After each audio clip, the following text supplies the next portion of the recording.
ಹೇಳ್ತಿದೆಯಲ್ಲ? ಹೌದು ಮಾತೆ. ಮಹೋನ್ನತನಾದ ಕಾರ್ತವೀರ ಅರ್ಜುನನನ್ನು ಯಾವ ಶಕ್ತಿಯಿಂದ ಗೆದ್ದು ಬರಬಲ್ಲೆ ಮಗನೇ?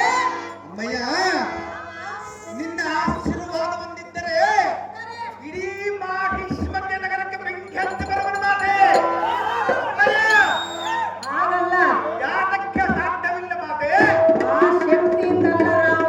ನಿನ್ನ ಒಂದೇ ಒಂದು ಕ್ಷಣ ಆಜ್ಞೆಯ ಆಯ್ತೆಂದರೆ ಕಾರ್ತವೀರ ಅರ್ಜುನನ ರುಂಡವನ್ನು ಚಂಡಾಡಿ ಅವರ ರಕ್ತದಲ್ಲಿ ನಿನ್ನ ಬಾಣವನ್ನು ತೊಳೆಯುವುದು ಮಾತೆ.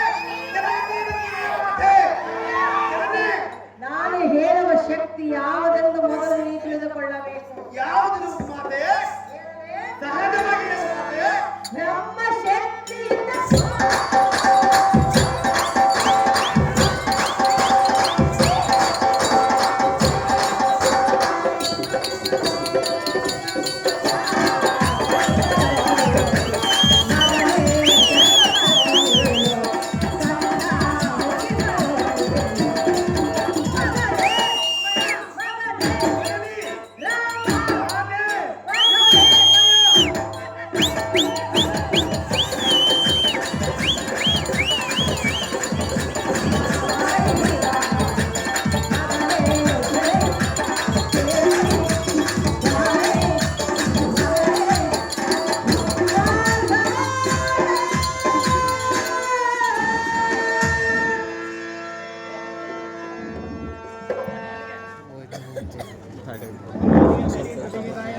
ರಾಮ ಜನನಿ ನಮ್ಮ ಶಕ್ತಿಯಿಂದ ಘೋರ ತಪಸ್ಸಿನಿಂದ ಹರವನ್ನು ಒಲಿಸಿ ಪರಶುವನ್ನು ಪಡೆದುಕೊಂಡು ಪರಶುರಾಮನಾಗಿ ಅಧಮನಾದ ಕಾರ್ತವೀರ ಅರ್ಜುನನನ್ನು ಕೊಂದು ಬರಬೇಕು.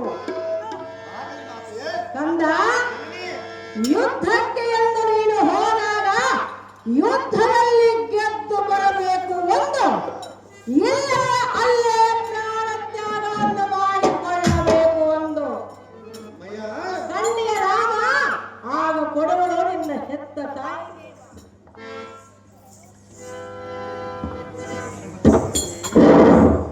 ಅಮ್ಮಯ್ಯ, ನಾನೆಷ್ಟು ವಿಧದಿಂದ ಕೇಳಿದರೂ ಬಿಡಲಿಲ್ಲ ನಿನ್ನ ಮನದ ಯೋಚನೆ. ಅಗೋ ಮಾತೆ, ಕಂದ, ಯಾವ ತ್ರಿಲೋಕಗಳಲ್ಲಿರುವ ವೈರಿಗಳ ಬಳಿಯಾಗಲೇ.